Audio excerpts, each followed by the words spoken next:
Watch what happens the next time you sit in your dog's spot, not the dramatic version. Not growling, not snapping. The quiet version. The dog walks over, stops a foot away, stares at where it was going to lie down, and just hovers. Maybe it circles once. Maybe it backs up slowly and settles somewhere else, eyes still on you. You probably laughed, or didn't notice at all. Here's what was actually happening inside your dog's brain in that moment. When you occupied that location, your dog's nervous system didn't register a minor inconvenience. It registered what behavioral researchers classify as a territorial displacement event, processed through the same neurological circuitry the dog uses to assess social rank challenges and environmental threat. The freezing, the circling, the silent retreat, that's not drama. That's a hardwired threat assessment protocol running in real time. Your dog's brain was calculating, is this permanent or temporary? Has the hierarchy of this space just shifted? There's a concept in spatial neuroscience called spatial salience, the brain's system for mapping and prioritizing psychologically significant locations. Your dog has been building that map since it first moved into your home. The favorite spot isn't just comfortable. It's a neurologically anchored coordinate, a location whose significance is encoded, not chosen. You thought you were just taking the couch. Your dog's brain registered something closer to an eviction.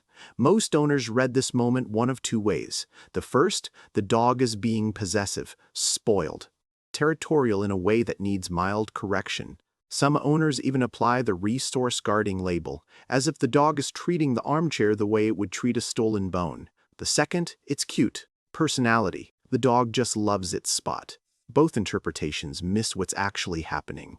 The dog is not defending an object. It is not asserting dominance over furniture. It is responding to the disruption of a psychologically anchored safe zone, a location whose importance is neurological, not material. Treating this as a dominance issue is the diagnostic error that guarantees owners will keep misreading the behavior every time it occurs. Dogs form what researchers call place attachments, measurable psychological bonds with specific locations, built through repeated associations between spatial positioning and physiological states of safety, rest, and social proximity. Research from the University of Veterinary Medicine Vienna found that dogs show measurably lower cortisol and higher oxytocin baselines when occupying self-selected rest locations compared to owner-assigned ones. The dog didn't just prefer the spot. Its nervous system used the spot as a biochemical regulation tool. Lower stress hormones, higher bonding hormones, consistent access to that location kept the dog's physiological baseline stable. When that location is occupied by someone else, the dog doesn't just lose a comfortable place to sit. Its stress regulation system loses its primary environmental anchor. The cushion didn't move. The dog's psychological safety infrastructure did. The behavioral sequence that follows displacement is documented and consistent. In the first 30 seconds, freezing, staring, spatial hovering. This is the threat assessment window. The dog is collecting information. In the next 1 to 5 minutes, circling behavior, approach-retreat cycles, proximity maintenance. The dog is testing whether the displacement is permanent. Between 5 and 20 minutes, the dog relocates to a secondary location but continues monitoring the original spot, what researchers describe as an environmental surveillance posture. Hours later, possible restlessness, reduced settle time, difficulty finding a stable resting position anywhere in the home.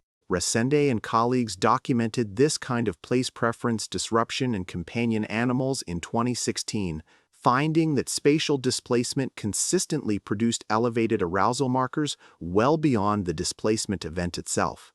The dog that seems fine after retreating may be operating in a low-grade vigilance state for hours, its nervous system still waiting to learn whether the disruption was permanent. Here's the behavioral shift most owners never recognize. After repeated displacement events, dogs begin preemptively abandoning their preferred location. Not when you sit down, before you sit down. The moment they detect you moving toward that space, they vacate it. Owners read this as progress. The dog is learning. It's being respectful. It is the opposite. This is anticipatory displacement behavior, a documented stress response in which the animal vacates a valued resource before the threat materializes, specifically to avoid the psychological cost of the displacement event itself. The dog hasn't become compliant. It has become conflict avoidant under chronic spatial threat.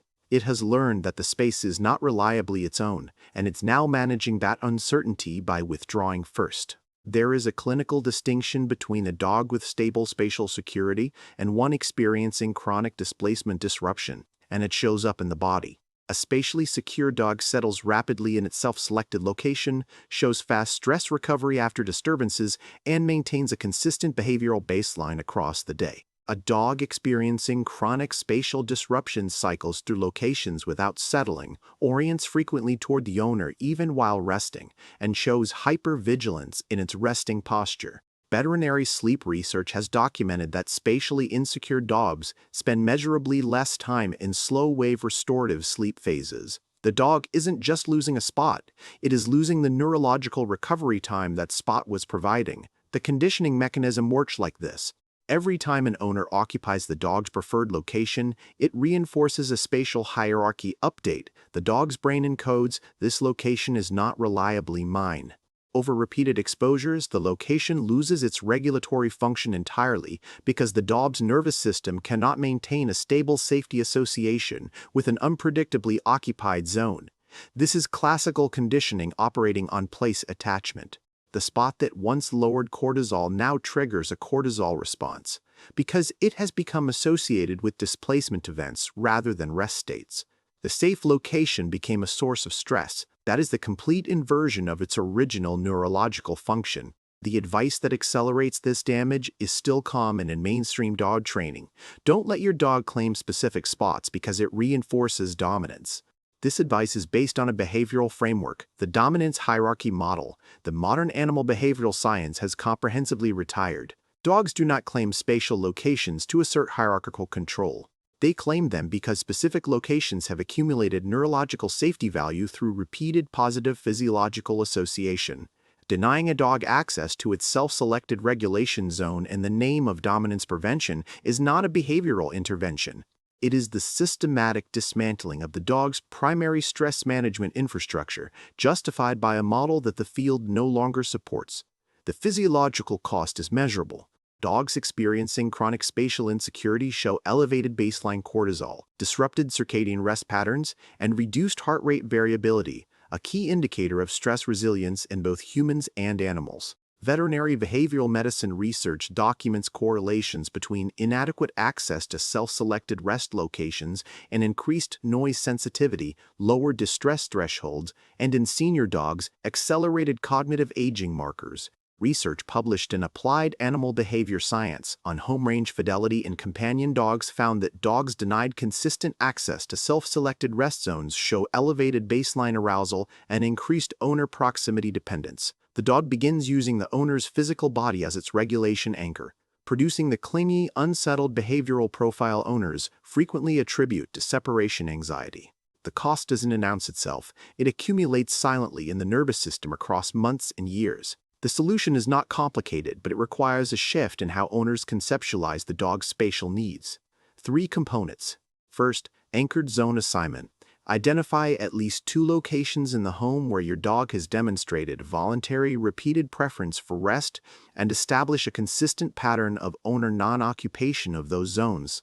Second, alternative provision protocol. When you do need to occupy a preferred space, provide a spatially adjacent, equally comfortable alternative with a consistent transfer cue, so the dog learns that displacement is temporary and a comparable regulation zone is immediately available. Third, spatial predictability, mapping. Build consistent environmental patterns around rest zone access. Predictability is the mechanism. The dog's nervous system needs to be able to rely on at least one location as reliably, consistently safe. The AVES-BAV Environmental Enrichment Guidelines and current veterinary behavioral medicine spatial welfare protocols both identify spatial predictability as a primary welfare variable, ranked above novelty, play frequency, and social stimulation in stress reduction impact.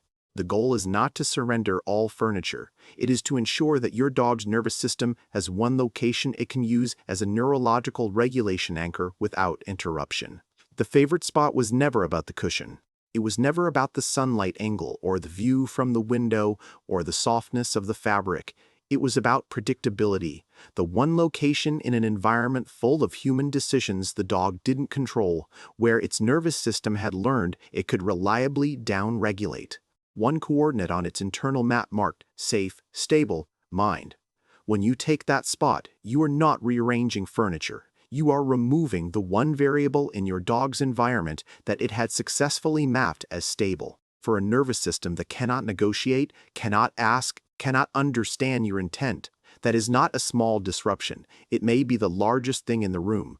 This behavior isn't stubbornness, and it isn't dominance. It's a nervous system trying to protect the only anchor it has.